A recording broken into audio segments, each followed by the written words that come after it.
feel whole again. There is hope and healing from a reproductive loss. Call the International Helpline, 866-482-LIFE, and talk with someone who has been where you are.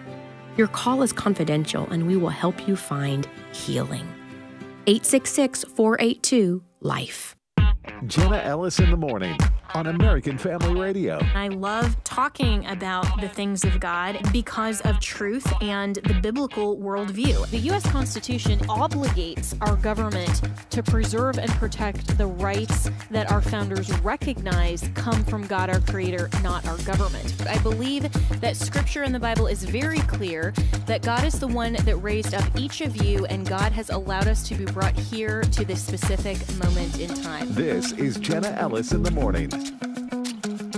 Good morning. It is Tuesday, November 11th, and we are in the midst of the longest government shutdown in U.S. history. And the headline this morning from The Hill is Democrats rage as funding bill heads to the House. I think Republicans are actually raging a little bit too, though. So, it's interesting. So the House is going to take up this funding bill, and we will see if the government actually does reopen. And it's very interesting that this passed just by that 60 vote threshold in the Senate. So just enough Democrats, literally just enough, passed this spending bill that will only keep the government open until the end of January, so that apparently negotiations can continue.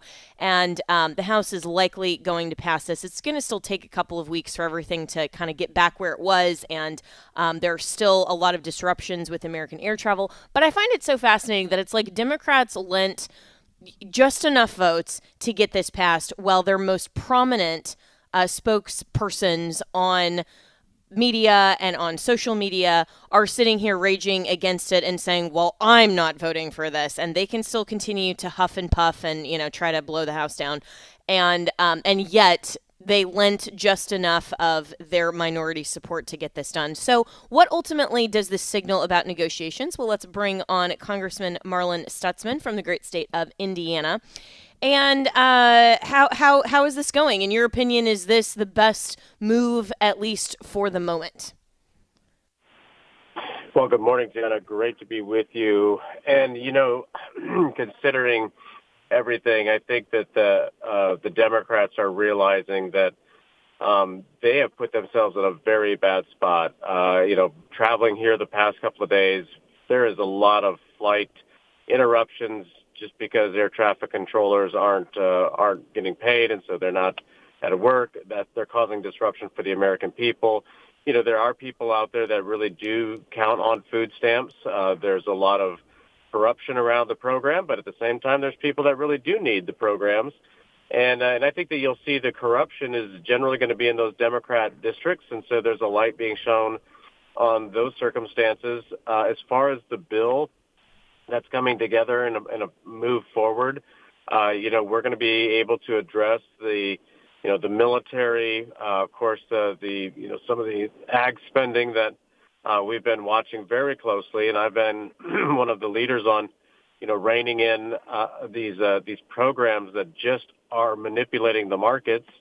And, the Farm Bill, 80% of the Farm Bill is the SNAP program. So whenever they start talking about ag funding in the Farm Bill, well, we all need to remember that it used to be a Farm Bill was 80% agriculture, 20% food stamps. Well, now that is flipped, and it's 80% SNAP and food program, and about 20% to the ag products. So, considering everything I think the Democrats have lost their argument because they're defending health care for illegals is falling, has put them in a very bad spot. But at the same time, it's also given us as the American people a chance to say, you know what? I mean, outside of travel and some of the SNAP programs that people do really need, there are places that we're seeing how much government we don't need as well.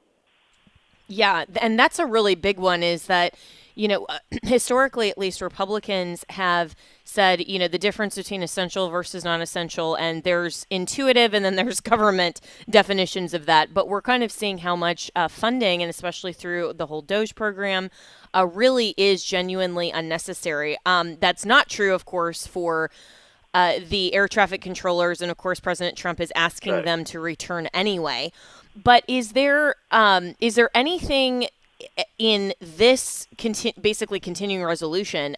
Is there anything that addresses that, or is this basically just a clean CR like we talked about 2 months ago, or what are any distinctions? Yeah, pretty much. I mean, there are a couple of changes, and we're working through those just to make sure that we understand, what changes have been included, but nothing drastic that I've seen or have or my staff has found.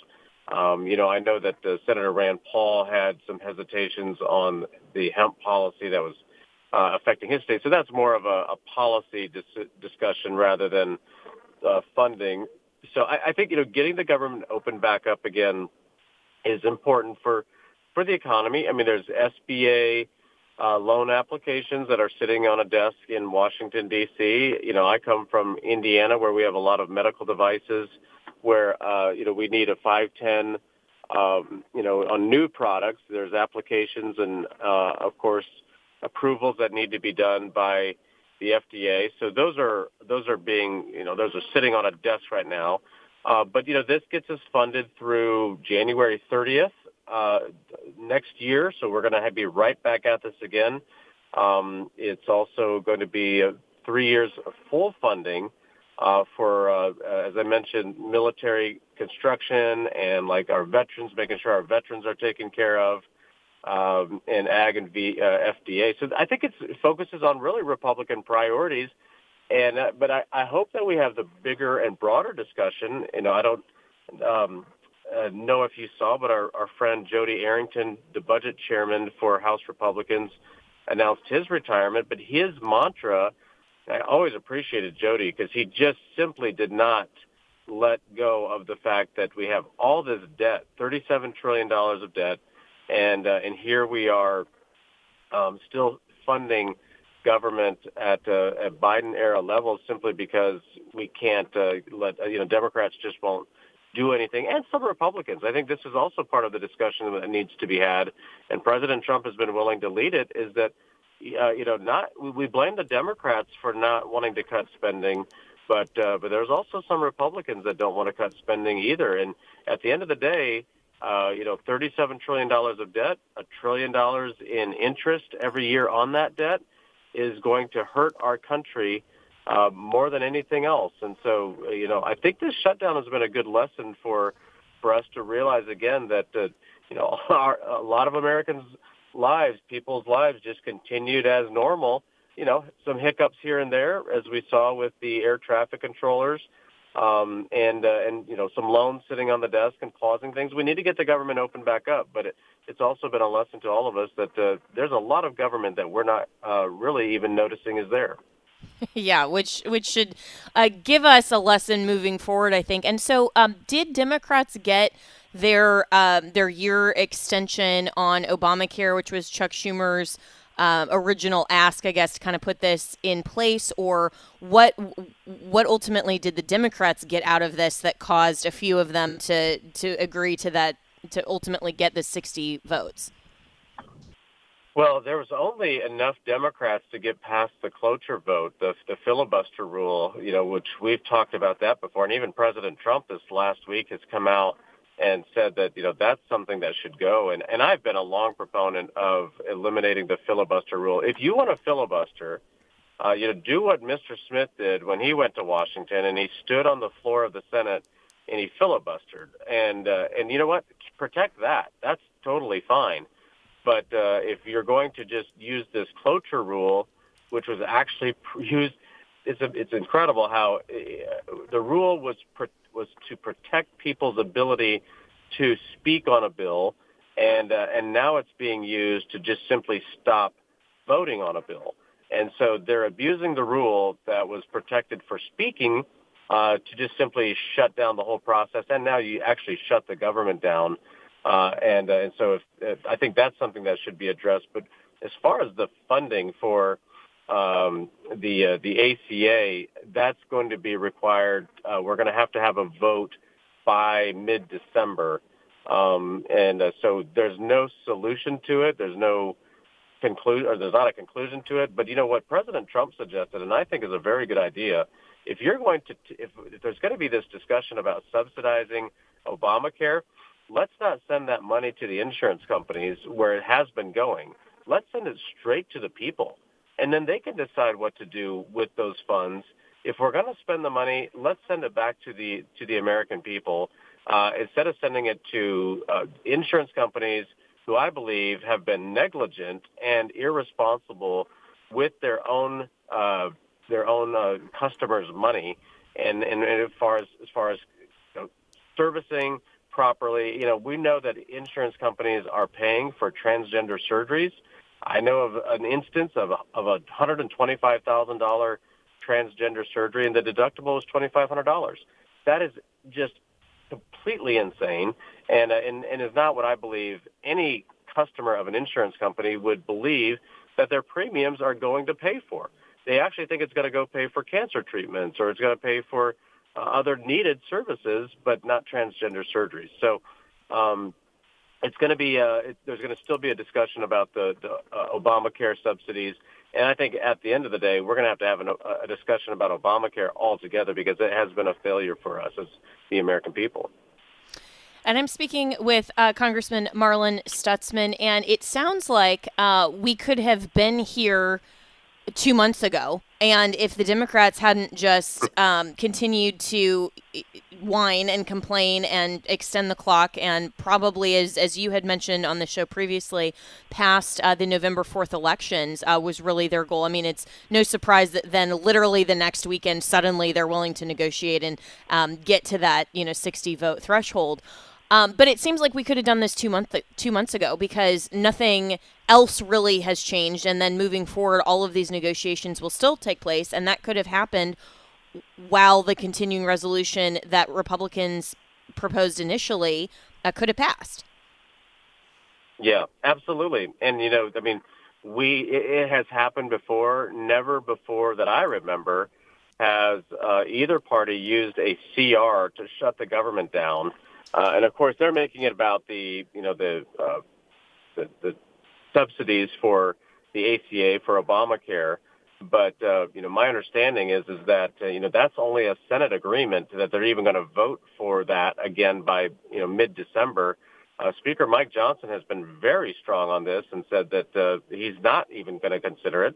I would never vote for that. The fact that Obamacare has had to be propped up for 15 years now by the American taxpayer is ridiculous. I mean, coming from a business background, small business especially, at some point you have to say either this is going to work or it's not, and you don't just keep, borrowing money from the bank to support a failing business. Well, in this case, we're just, the federal government, Democrats, have been taking the money from the American people to subsidize and pay for a failing insurance program that we all knew back when it passed, back in 2010, or right before that it was going to fail. So I applaud, Speaker Mike Johnson is saying, look, the Senate can go ahead and have those votes in the Senate if that's what they want to, if that's how they're going to justify, getting 7 Democrats to vote to go ahead and move forward on debate and to a final vote on this sort of package.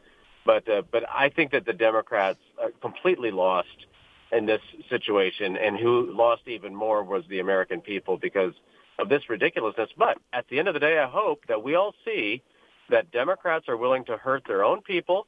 They're willing to hurt their own voters and hurt the American people by shutting the government down to try to get what they want politically. And that should be remembered as we go into the election in 2026.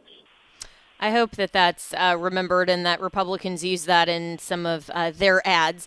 But in the last 2 minutes I have with you, Congressman Stutzman, I also wanted to get your take on the Syrian president visiting the White House yesterday. You had posted on X, it shows religious freedom has a real chance of flourishing in Syria since returning to Congress. You posted, "I've prayed and worked for this moment where we can see progress in the country, hoping to have a positive meeting today." And President Trump did say in that meeting, "We want to see Syria successful." So what was that all about, and where do you see that relationship with the United States?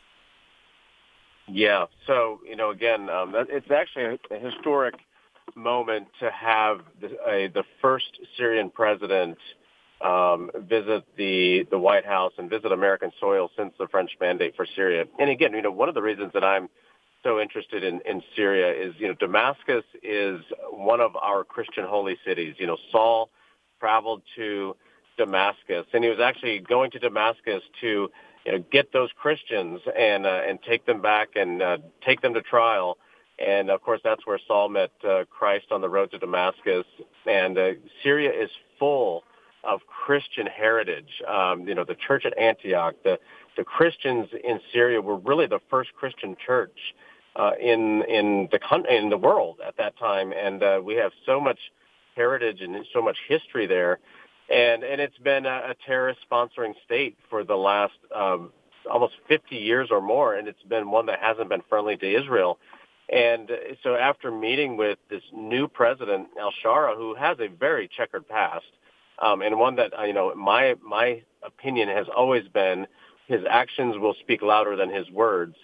And so while he's made some good moves, he actually was here to sign an anti-ISIS coalition agreement with the United States and NATO to fight ISIS. I met with him for dinner Sunday evening with a couple of other senators and representatives.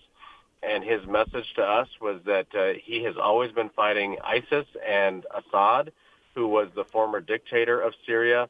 But at the same time, he's made some good moves. But we are also, and I gave him a letter along with other church leaders in our country, asking him to address the situation in southeast Syria, where the Druze and the Syrians have been killed for their faith and for their political position. And, one of the most important things that we can fight for, Jenna, and I know you know this because you have been doing this, is religious freedom. If we don't have religious freedom, we don't have anything, because economic freedoms go out the window. If our government, if our people, if we cannot respect one another and our religious beliefs, it becomes a very dangerous area. And so that's why we've been pushing President al-Shara in Syria to recognize the churches in Syria, to also recognize the killings that happened in Suwaida.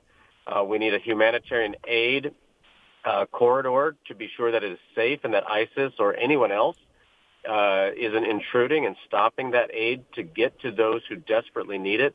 The Druze are wonderful allies. They're very close. In fact, their descendants, their history go all the way back to Jethro.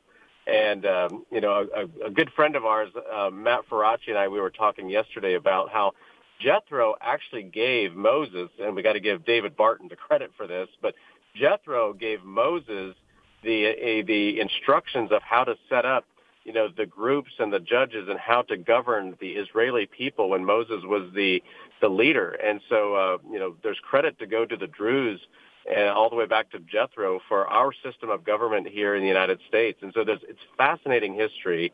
And but we, at the end of we want to make sure that they are protected and that they are not being harassed or killed for their beliefs and for what they're hoping to accomplish. And of course, the Christians there, there's so many Christians there that want to stay there. We don't want to see foreign fighters and jihadists going in and killing Christians and Druze and trying to push them out of Syria so they can continue to support terrorism, not only on the people in Syria, but also in our allies in Israel. Yeah, well, so important. And we've got to take a break here. But Congressman Marlin Stutzman, I so appreciate your work and dedication to this issue, not just in Syria, but overall. Religious freedom is so important, and I really appreciate that the Trump administration as well, even since the first term, that has always been a very important topic to President Trump, and with the ministerial on religious freedom coming from the State Department in his first term, and then that has been a priority, and I know that is for you as well in Congress and should be. for every Christian who understands the priorities of ensuring that the freedom to pursue truth, to understand truth, to talk to people about truth, and to ultimately get to know God is so incredibly important. So thank you so much for your work on this. We'll be right back with more.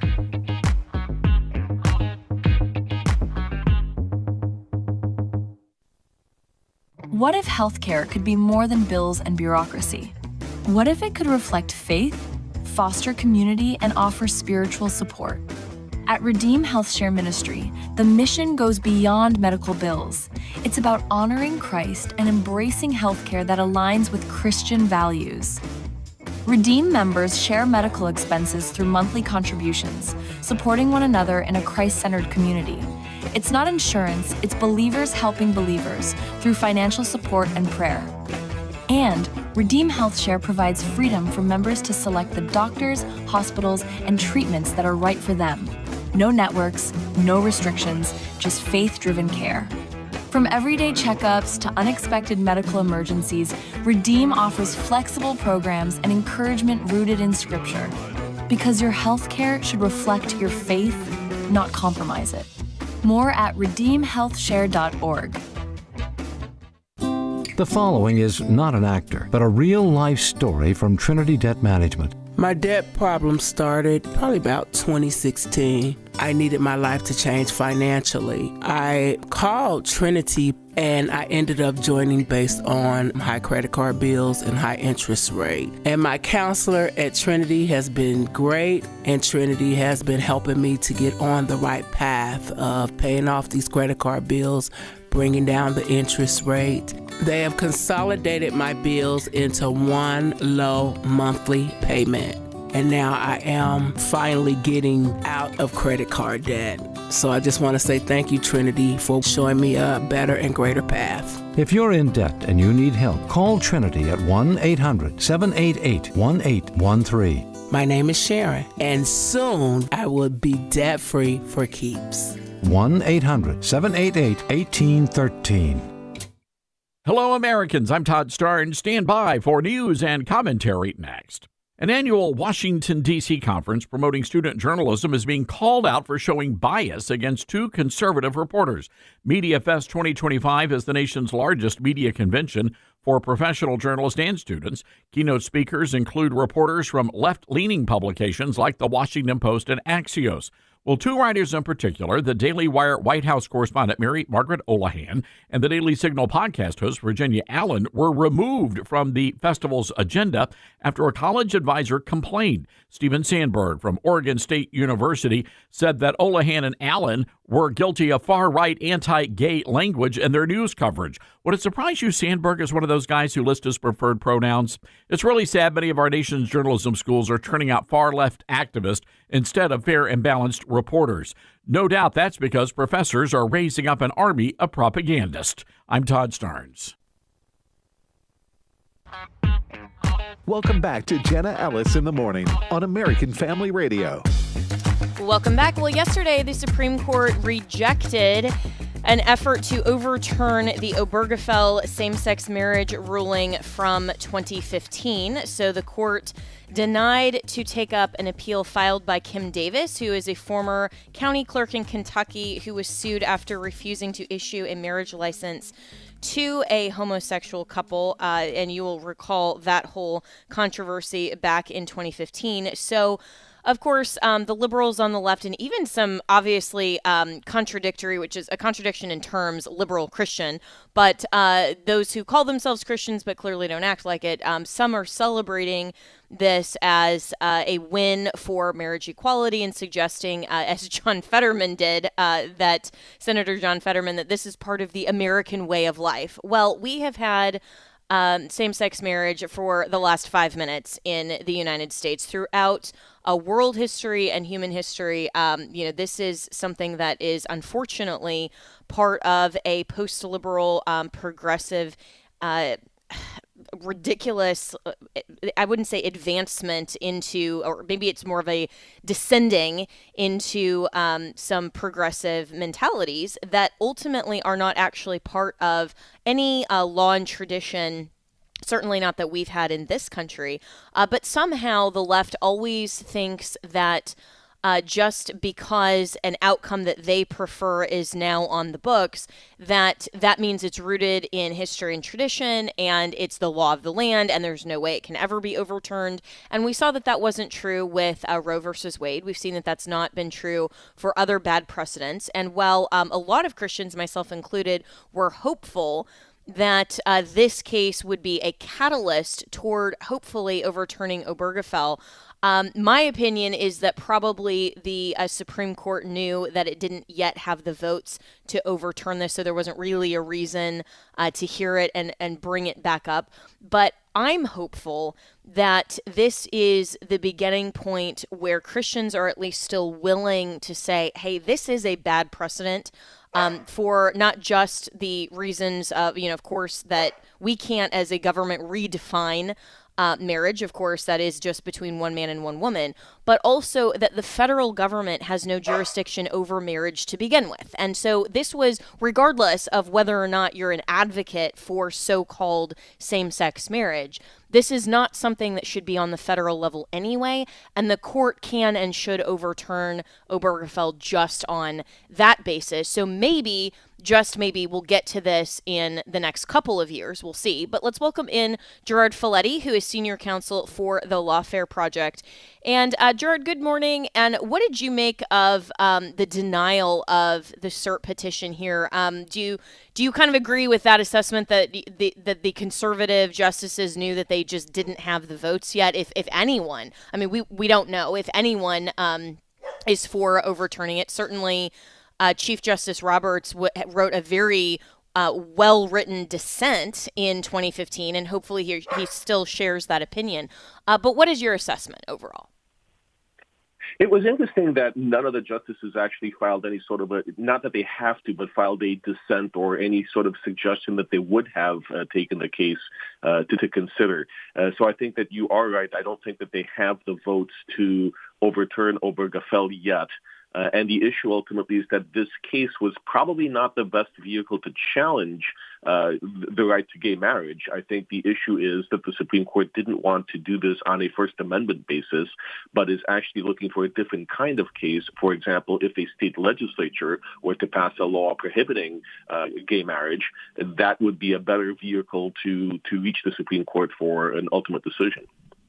Yeah, and that's a really encouraging perspective, actually, that they are looking for a specific type of case potentially. And, this one, I unfortunately agree with MSNBC's headline that the Supreme Court rejects long shot effort to overturn the same-sex marriage ruling, because I think that this particular case and the way that it was framed to reach the Supreme Court probably was a long shot, and we saw that ultimately shot down. So what type, I mean, state legislature, as you mentioned, but what type of case then might the justices be willing to look at? Well, I think the strongest case that the justices would consider is one in which a state legislature passes a law specifically prohibiting same-sex marriage. I think that is the type of case that would immediately be challenged by someone seeking a same-sex couple looking to get married, and that would be an opportunity for the Supreme Court to weigh in that this is not an issue of jurisdiction for the federal government. This is a state's issue, and that Obergefell went too far in establishing essentially a national law as a ruling from the Supreme Court that established this right that's not otherwise within the purview of the federal government to do. So I think that is the strongest case. This case was essentially a First Amendment case, as we recall. The clerk at issue, the court, I think, correctly held that when you work for the government, you are giving up a lot of your First Amendment rights, and you have to do what the government is telling you to do as a government employee. So this was definitely not the right vehicle. But if you have an issue in which a marriage license is denied because of a law, that is something that would be right for the Supreme Court to take up. Yeah, and I agree with you. And even at the beginning of Kim Davis's whole trajectory, even back in 2015, that was a position that was obviously very unpopular among Christians and conservatives who wanted to see her succeed. But, she wasn't signing licenses on her own behalf or, as an individual. It was as an actor and agent of the state. And so, in my opinion, as well, that was rightly decided because her options at that point were to either do her job or leave her job. And, it wasn't really a matter of a First Amendment type of challenge. But this kind of gets into the broader discussion of where we're at as a culture with this issue, because as we've seen the rise of the T and the whole LGBTQ plus, who knows how many letters they've added to it by now. We've seen a real rejection of the trans agenda, even from victims of the agenda itself, people who are detransitioning. We've seen, a lot of just, horrific outcomes of some of these therapies and also these what they're calling gender reassignment surgeries, which is basically just mutilation surgeries. But I think that this has been a catalyst to get to a broader question culturally of the overall sexual revolution and saying, isn't God's design actually the best for human beings? And God knows the best way, and he's laid it out for us. And it's not just a matter of religious faith. It's ultimately a matter of what is actually the best in terms of how people are able to live their lives and the harm or not that comes to them. And so this whole conversation, I think, has been a cultural moment. And I'm at least encouraged, Gerard, that we're seeing that at least this conversation is still happening. It's not just a foregone conclusion that the left would suggest to us that, well, this is an issue that is settled. We can't even bring up the fact that we shouldn't have same-sex marriage in the United States. It's a settled issue. I don't think it is. Where do you see us at in the cultural moment right now? In the cultural moment, I think we are all waking up to the realization that what has been going on for many decades now is this progression of indoctrination, of normalization, if you will, of teachings or ideas that are against God's teachings gradually over time. This is why we're seeing all sorts of behavior. Even the LGBTQ movement, the T part was shoved down our throats so quickly that people are starting to realize, wait a second, there's been this progressive cultural indoctrination that normalizes all sorts of behavior, all sorts of conduct that is against Christian values, Judeo-Christian values, and that we're waking up to the fact that this is the direction we've been moving in as a country and not even realizing it because it's been so gradual. But now that we're shifting in a way to see, waking up to see how bad things have gotten, how far we've strayed, we're having that conversation. We're seeing these challenges, these legal challenges. We're seeing more states taking action to change laws. So I think this is an encouraging wake-up call that this is not settled, and we still have a time to right the ship. And I'm speaking with Gerard Folletti, who is senior counsel for the Lawfare Project. And I agree, we do have time to right the ship. And how does that look practically? I mean, if and when the Supreme Court ultimately addresses this issue, if they were to overturn Obergefell, what would that mean for the licenses, like in Kentucky, that some of these states have issued to currently, quote unquote, married same-sex couples? I don't think it would really impact anything that has happened up to the point the Supreme Court rules. It won't invalidate everything that's happened in the past. But just as with abortion, it will turn the issue back to the states to decide how to handle this. If they do want to issue marriage licenses, if they want to recognize some kind of a same-sex union or other relationship, or if they want to go with the traditional biblical definition or interpretation of marriage.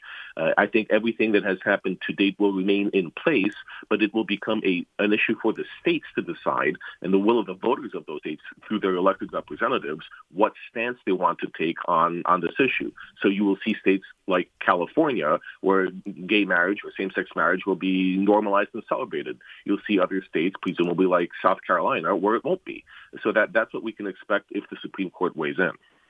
And that's where it was and should have gone initially, when you had, I think it was around 31 states that had an amendment to their state constitution that would recognize marriage as only between one man and one woman. And then if, crazy states like California and New York, wanted to do something differently, then they could have those policy debates, arguments, litigation, all of that within the confines of their own states.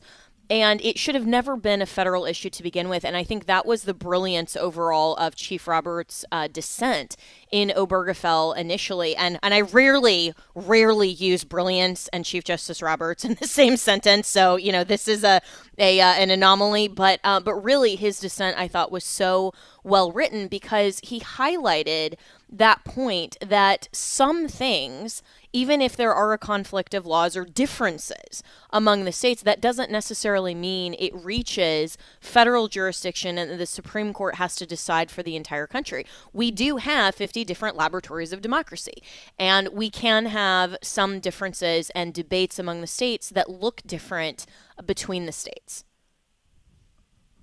That's right. And at the same time, you still have federal law and the corpus of federal law that protects rights, that protects essentially the incidence of these relationships. We had this before we had Obergefell. We had many states that recognized beneficiaries, for example, in same-sex relationships, so that they had those legal rights to property in case one of the couples died, in case there were legal issues, that they still had the same protection of law as everyone else. But we did not call it marriage. We did not call it something that has a religious meaning, a cultural meaning.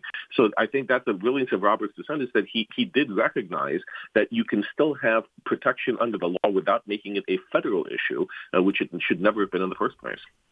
Exactly. I mean, and I'm all for, individuals who are not in the covenant of marriage as between one man and one woman, having those types of legal protections. Like even me right now as a single woman, if I wanted to say, okay, I'm going to, devise my assets and, all of these things to, one individual at my discretion or have, some of those other legal protections, that's fine. But it's not a marriage. That is something completely distinct. It is unique.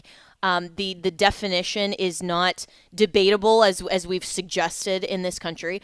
But I think that overall the movement of the LGBTQ mafia, the movement wanted the moral designation and the moral authority that comes with the title of marriage. And that's why, ultimately, just to boil it down, that's why they fought so hard for that designation instead of genuinely just being satisfied with the fact that they weren't really talking about equality. I mean, there was nothing that they didn't have in terms of the legal protections. It was that they wanted the moral designation and they wanted that term. And they also wanted to hijack it from the churches, and they wanted to do the things like what they did to Jack Phillips, the cake baker, and other churches that said, you will have to bake the cake, you will have to perform the ceremony.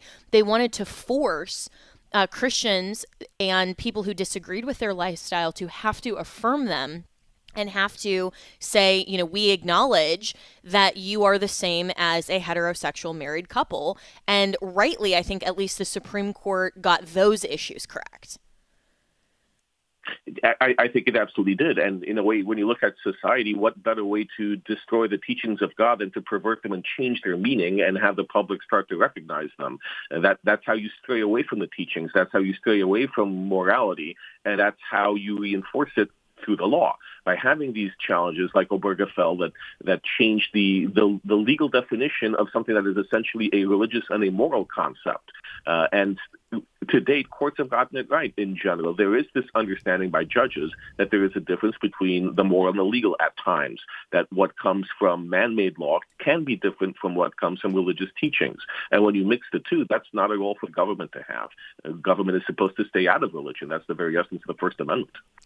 Absolutely. And, it's really unfortunate when the Supreme Court or any branch of government thinks that any subject matter or any definition is up to the interpretation of just the will of the majority or the will of, the legislature or the judiciary. And we've gotten so far off track of the original intent of our government and the understanding that the Declaration provides that our rights come from God, our Creator, that we acknowledge and recognize a natural law, and that there are actually some things that are beyond the reach of civil government. You can't change the definition of marriage. And currently, now outflowing Obergefell, they're trying now to change the definition of parentage, the definition of family, that, parents can be, however many people you want it to be, and they can be totally unrelated to the child, and parentage and the rights that come along with that.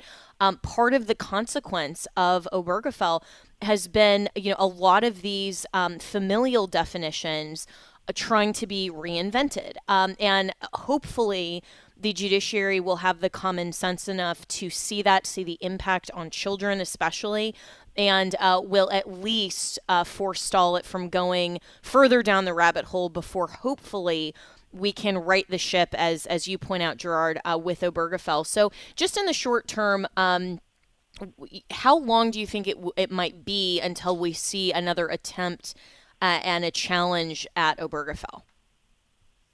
I think you will first see challenges to the trans movement before you see challenges to Obergefell. That's the one, if you look at this strategically, where it's really crystal clear when you're trying to redefine what sex and gender are, that is something that judges will look at with more skepticism. So I think that will be the first move against Obergefell, that you are having these challenges to definitions of gender. And then you will have a state that will pass a law or that redefines marriage to what it was in the biblical context and moves away from issuing licenses to same-sex couples or transgender couples.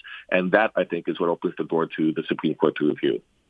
Yeah, well said. Well, we've got to take a break here, but so much more we could say on this topic. Gerard Folletti, really appreciate your time and commentary this morning. And, the bottom line for everyone listening is that we just need to pray for the Supreme Court to have wisdom on these issues, to be able to parse this correctly, to not listen, to those who are suggesting that, marriage equality is somehow now cemented in the law and tradition of the United States. But these things can be revisited, and they should be revisited, because ultimately we need to uphold our highest law of the land, which upholds, in turn, the highest law of the laws of nature and of nature's God. And we recognize that our rights come from God, our Creator, in this country, and He is the one that defines marriage, and that we don't have that power. We simply don't. So let's pray for some of these things to be resolved in the coming weeks and years, and we'll be right back with more.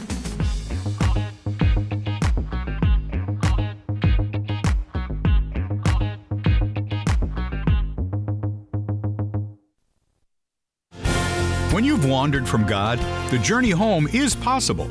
This week on Pathway to Victory, Dr. Robert Jeffress explores the parable of the prodigal son. We'll discover how God uses difficult circumstances to get our attention and learn why our Heavenly Father is always longing for our return. Join us for Coming Home to the Father Who Loves You, this week on Pathway to Victory. Weekday mornings at 6 Central on American Family Radio. As a nurse, I primarily work with children who are abused and exploited in trafficking, and I frequently see very unfair situations. We must talk about the issue of abuse. We can't base our actions on fear. We have to be faith-informed in what we do. The Dr. Nurse Mama Show. For more from Dr. Jessica Peck, tune in at 2 p.m. Central on American Family Radio or on the podcast page at afr.net. If you are 65 or older, you know this, inflation is hitting everyone hard right now, especially when it comes to healthcare. Over the last 10 years, healthcare costs have skyrocketed by, get this, 230%. If you have Medicare Parts A and B, you know there are still out-of-pocket expenses like deductibles and copayments, and they really add up. But here's some good news. MediShare 65 Plus is designed to fill in those gaps and help protect you from rising healthcare costs. At only $99 per month up to age 75, you get peace of mind at a price you can afford. And MediShare is trusted, too. It's been around 30 years. It's not some big impersonal thing. It's a community of people helping each other, business owners, pastors, retirees. People love it. MediShare 65 Plus just makes sense. To learn more, give them a call. They're great to talk to. They'll offer to pray with you each time you call, too. Call now, 833-45-BIBLE. That's 833-45-BIBLE, 833-45-BIBLE. Hello, this is Edward Graham, and I've got a great idea for you this Christmas. Through Operation Christmas Child, you can share hope with a child in need. Fill a shoebox with toys, school supplies, and hygiene items. Add your picture and an encouraging note. We'll deliver your shoebox gift to a child alongside the greatest gift of all, the good news of Jesus Christ. Visit SamaritansPurse.org/OCC to get involved. That's SamaritansPurse.org/OCC.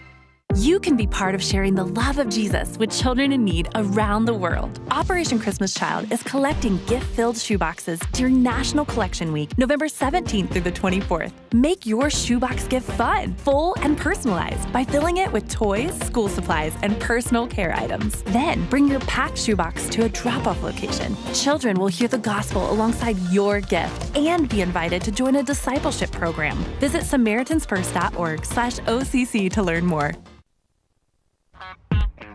Welcome back to Jenna Ellis in the Morning on American Family Radio.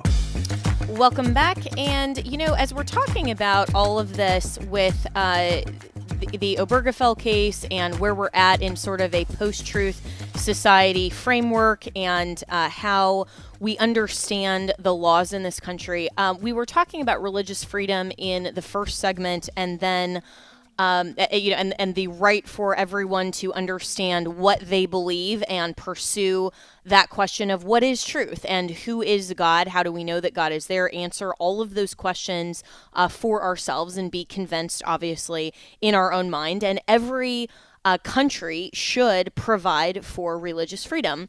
But then we also have, in turn, laws in this country that are expressly and inherently built on a presumption of Christianity. And so how do those two things actually mesh? Well, the Declaration obviously says that our rights come from God, our Creator, not the government. And contrast that with, the modern secular claims that religion must be excluded from public life and that freedom of religion is freedom from religion. Don't push your beliefs on me, that kind of thing. But America's legal and moral order assumes and presumes biblical principles: truth, justice, natural law, dignity of life, private property, so many of these things that we recognize are not just rights as our society has invented them or fabricated them or decided collectively that we would like to impose or protect, but it is pre-political.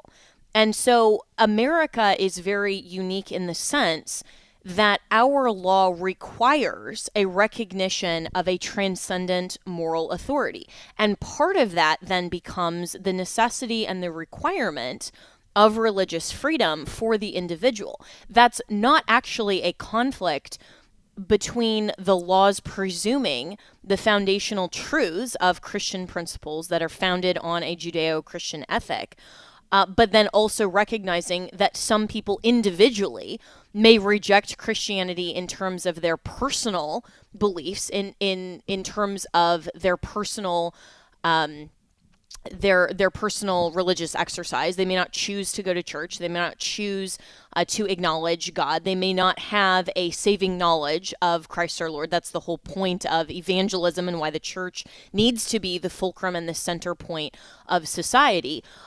But that recognition that people individually may reject Christian truth for themselves doesn't negate the responsibility and the duty and the obligation of government to understand that the mandate cannot conflict with biblical principles and ultimately with the truth of the moral order and the delegated authority of God himself, and that we recognize that the God of the Bible, the person of Jesus Christ, is truth, and that justice and all of these concepts and these principles, the dignity of life, what is life, when does life begin, all of those things, those questions cannot be answered separate and apart or in conflict with the truth of God's word and the Bible and the truth of what God himself says.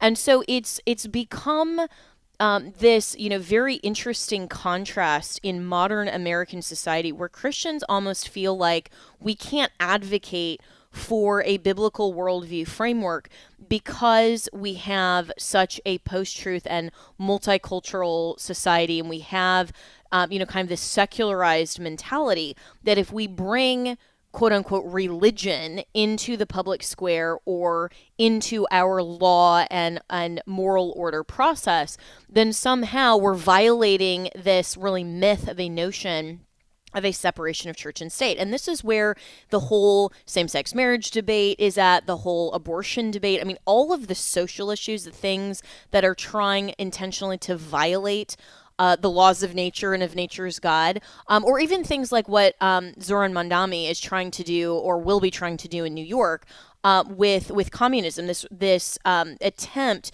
to foreclose mostly private property ownership into what they would call, a common good or a shared distribution and redistribution of wealth that the government is responsible for. That actually violates the laws of nature and of nature's God. That's not a Christian principle, and it's antithetical to truth to suggest that private property ownership is something that we can and have the capacity to modify. That is one of the principles and the implicit values that are given to human beings made in God's image. And what we deem property, of course, is also clarified by Scripture, because children are not property. They don't belong to the state. They don't even belong in a commodification sense to parents. Parents are responsible and are delegated by God's authority, vested with the responsibility of discipleship, of training, of protecting, and of rearing children until they reach adulthood and then go out into the world. And that kind of discipleship is very, very different from property ownership, which is where the current, IVF and reproductive health debate currently is in America. And we can see in each topic area how we get so far off of the true moral framework and the understanding of what pre-political rights actually are, and how we define them, what they mean, how we exercise them in a moral and upright society. If we don't start with that foundation, that government is built upon truth, justice, natural law, dignity of life, property ownership, and the principles that come only from a Judeo-Christian worldview. And this is going to be the contrast that we are starting to see even more explicitly in states like New York and California, and cities like New York City, when Mamdani ultimately becomes the mayor and is sworn in January and starts promulgating these policies. I mean, you wonder why there is such an exodus from blue states. It's because people understand generally that the policies that leftists or anyone who is not following the Judeo-Christian tradition of the moral order of law, it violates something that in our human understanding that we know, because the law of God is written on our hearts as human beings, we know that this is a violation of our natural rights and that some of these things aren't actually debatable. And the founders, of course, debated law and policy, but they all came from the same general framework because they unanimously agreed on the Declaration's mandate that government exists with delegated authority from God in a limited capacity solely for the purpose of preserving and protecting the rights of the individual and of the family through civil government and even of the church, of the two other spheres of government that God ordained, the church government and the family government. And those institutions actually pre-existed a civil government order. We understand through Scripture that civil government is only necessary and is necessary because we have to preserve the other two institutions in order to have any kind of liberty and freedom at all. Because freedom and liberty we cannot have apart from understanding a moral framework that is defined by God himself. So when we talk about religious freedom, we have to put that in context of a moral foundation and of a civil government that understands that we are preserving the pre-political rights of the individual, and not think at all that these are in conflict. We can't borrow the phrasing of a separation of church and state from the left that are completely twisting and contorting what the interpretation of the U.S. Constitution means. We have to continue to be advocates for the moral order that is built upon truth. All right, we are already out of time for this morning, and as always, you can reach me and my team, Jenna, at afr.net.